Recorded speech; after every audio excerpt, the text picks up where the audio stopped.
Hi, എല്ലാവർക്കും foodie ബോയിലേക്ക് സ്വാഗതം. ഇന്ന് നമ്മുടെ ഫുഡി ബോയിൽ നമ്മൾ വെറൈറ്റി ബീഫ് കറിയാണ് വെക്കാൻ പോകുന്നത്. തേങ്ങ വറുത്തരച്ച ബീഫ് കറി.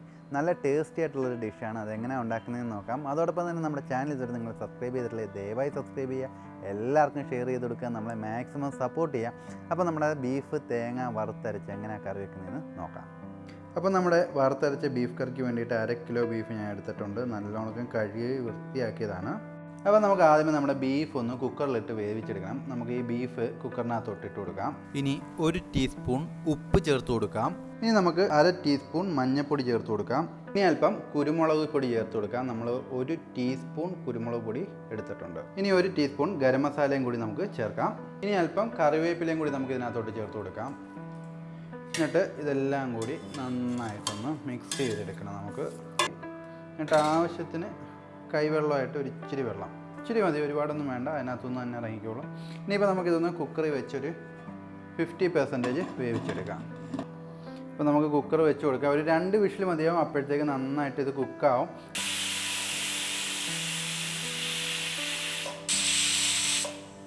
അപ്പോൾ നമ്മുടെ ബീഫ് അടിപൊളിയായിട്ട് വെന്ത് വന്നിട്ടുണ്ട്. ഇനിയിപ്പോൾ കുക്കർ നമുക്ക് വാങ്ങി വെച്ചിട്ട് അടുത്ത സെറ്റപ്പ് നോക്കാം.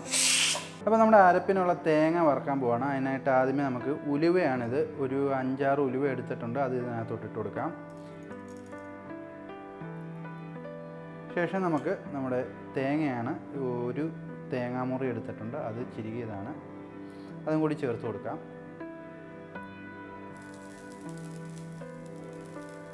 തേങ്ങ 1 മുറി മതി നമുക്ക്, ഒരുപാട് എടുക്കണ്ട. ഇത് നന്നായിട്ടൊന്ന് ഇളക്കി എടുക്കാം നമുക്ക്. ഇത് നമ്മുടെ പെരിഞ്ജീരകമാണ്. പെരിഞ്ജീരകം 1/2 ടീസ്പൂൺ നമുക്ക് ഇതിനകത്തോട്ട് ചേർത്ത് കൊടുക്കാം. അപ്പോൾ ഇതൊന്ന് മൂത്ത് വരുന്ന സമയത്ത് നമുക്ക് ഇതിനകത്തോട്ട് നമ്മുടെ കൊച്ചുള്ളി ഒരു 5 എണ്ണം അരിഞ്ഞത് ചേർത്ത് കൊടുക്കാം. കൊച്ചുള്ളിയും കൂടി ഇട്ടൊന്ന് ഇളക്കണം. ശേഷം നമ്മുടെ കറിവേപ്പിലയാണ്, 1 കതിര് കറിവേപ്പിലയും കൂടി ചേർത്ത് കൊടുക്കണം, മറക്കരുത്. ഇത് ഇത്രയും കൂടി ഇട്ടിട്ട് നന്നായിട്ട് ഇളക്കി ഇതെല്ലാം ഒന്ന് മൂപ്പിച്ചെടുക്കണം.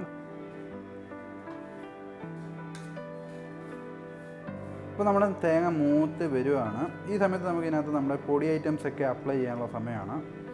ആദ്യമേ തന്നെ നമുക്ക് കാശ്മീരി മുളക് പൊടി 1 ടേബിൾ സ്പൂൺ ഇതിനകത്തോട്ട് ചേർത്ത് കൊടുക്കാം. ഫ്ലെയിം കുറച്ചോണേ. പിന്നെ മഞ്ഞപ്പൊടിയാണിത്, 1/4 ടീസ്പൂൺ മഞ്ഞപ്പൊടി ചേർത്ത് കൊടുക്കാം. കൂടെ തന്നെ നമ്മുടെ മല്ലിപ്പൊടി 1 ടീസ്പൂൺ ചേർത്ത് കൊടുക്കാം. ടേബിൾ സ്പൂൺ അല്ല, ടീസ്പൂൺ. ഇതും കൂടി ഇത്രയും കൂടി ഇട്ടിട്ട് നന്നായിട്ട് അങ്ങ് ഇളക്കണം. നമ്മുടെ ഫ്ലെയിം ശ്രദ്ധിച്ചോണം, കരിഞ്ഞു പോകരുത്. അപ്പോൾ നല്ല ഉണക്കൊന്ന് ഈ പച്ച മണമൊക്കെ മാറ്റിയെടുക്കണം. അപ്പോൾ ഇതെല്ലാം നല്ല ഉണക്ക് നമ്മളിത് മൂപ്പിച്ചെടുത്തിട്ടുണ്ട്. ഇനിയിപ്പോൾ നമുക്കിത് വാങ്ങിയിട്ട് ഒന്ന് തണുത്തിട്ട് അരച്ചെടുക്കണം. ഇച്ചിരി വെള്ളം ചേർത്ത് അരച്ചെടുത്താൽ മതി. അപ്പോൾ നമ്മുടെ ചട്ടി ചൂടായിട്ടുണ്ട്, നമുക്ക് കറി വെച്ച് തുടങ്ങാം. ആദ്യമായിട്ട് നമുക്ക് വെളിച്ചെണ്ണ എടുക്കാം. വെളിച്ചെണ്ണ ഏകദേശം ഒരു 2 ടേബിൾ സ്പൂണ് നമുക്ക് വേണം. ഏകദേശം ഒരു 2 ടേബിൾ സ്പൂൺ എടുത്തിട്ടുണ്ട്. അപ്പോൾ നമ്മുടെ എണ്ണ ചൂടായിട്ടുണ്ട്. ഇനിയിപ്പോൾ നമുക്ക് കടുക് ഇട്ട് കൊടുക്കാം. കടുക് നല്ലോണമൊക്കെ ഒന്ന് പൊട്ടി വരട്ടെ. കടുക് പൊട്ടി വരുമ്പോൾ നമുക്ക് കറിവേപ്പില ഇട്ട് കൊടുക്കാം. കൂടെ തന്നെ വറ്റൽമുളകാണ് ഒരെണ്ണം എടുത്ത് കട്ട് ചെയ്ത് ഇട്ട് കൊടുക്കാം നമുക്ക്. ഇനി നമ്മുടെ കൊച്ചുള്ളിയാണ്, ഒരു 5 കൊച്ചുള്ളി എടുത്ത് അരിഞ്ഞതാണ്, അതും കൂടി ചേർത്ത് കൊടുക്കാം. ഇനി നമുക്ക് നമ്മുടെ സവാളയാണ്, ഇപ്പോൾ ഇത് 1 സവാള എടുത്ത്, വലിയ സവാള എടുത്ത് അരിഞ്ഞതാണ്, അത് ചേർത്ത് കൊടുക്കാം. സവാളയും കൂടി ഇട്ടിട്ട് നന്നായിട്ടൊന്ന് വഴറ്റണം നമുക്ക്. ഇനി നമുക്ക് ഇതിനകത്തോട്ട് ഒരു പച്ചമുളകും കൂടി ചേർത്ത് കൊടുക്കാം.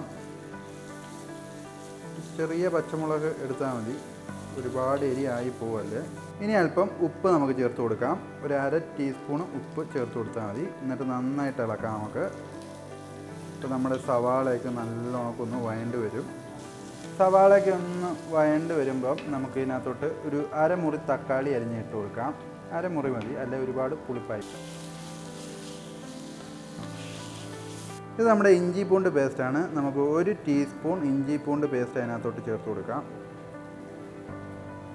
എന്നിട്ട് നന്നായിട്ട് നമുക്ക് മിക്സ് ചെയ്യാം. ഇത് നമ്മുടെ കുക്കറിൽ ഇട്ട് വേവിച്ച ബീഫ് പീസാണ്, അതും അതിൻ്റെ സ്റ്റോക്ക് വാട്ടറും കൂടിയുണ്ട്, അത് നമുക്ക് ഇതിനകത്തോട്ട് ചേർത്ത് കൊടുക്കാം.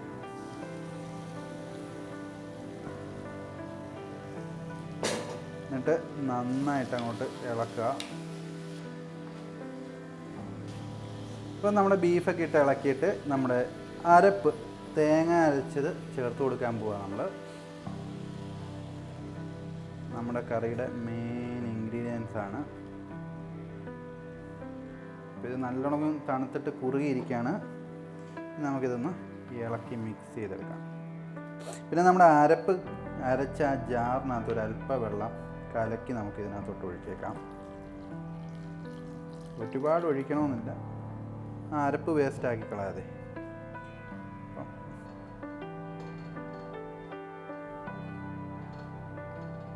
ഇനിയിപ്പോൾ നമുക്കൊരു 10 മിനിറ്റത്തേക്ക് ഇതൊന്ന് കുതിക്കാൻ വിട്ടാൽ മതി. നല്ലോണം ഒന്ന് തിളച്ച് കഴിയുമ്പോഴത്തേക്ക് നമ്മുടെ അടിപൊളി ബീഫ് കറി ആയിരിക്കും.